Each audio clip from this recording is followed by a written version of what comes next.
Okay, this is 6.3.9, our applied lab formatting a class report. Let's go ahead and get started.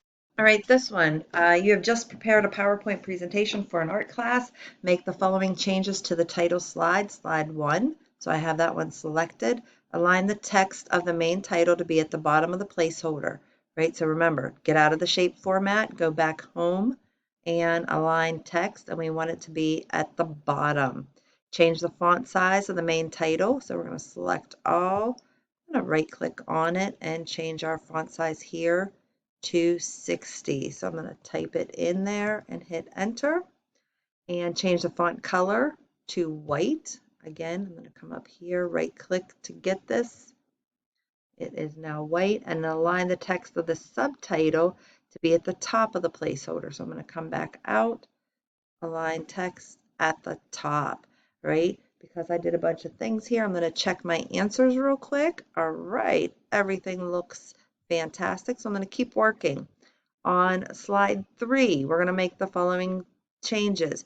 In the title placeholder on the left, enter birth and early childhood.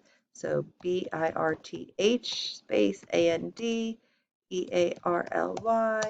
child, HOOD. Align the text in the content placeholder where the bulleted items are. So I'm going to select all to the middle. So align text to the middle, right? So it'll do vertically.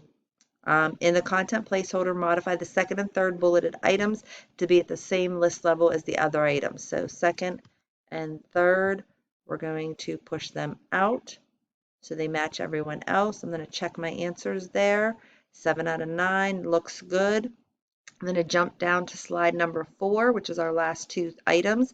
In the content placeholder, change the spacing before paragraphs to 12. So I'm going to select all. Oops, I'm not going to select all. I'm going to click off of that. I don't want to select all. I want to select everything in here, right? I'm going out to home, going to my paragraph, and I'm changing my before spacing to 12. And then the content placeholder, align the content of the paragraphs to the left, which is this one here. We're going to check our answers. Everything should be good. 9 out of 9. Perfect.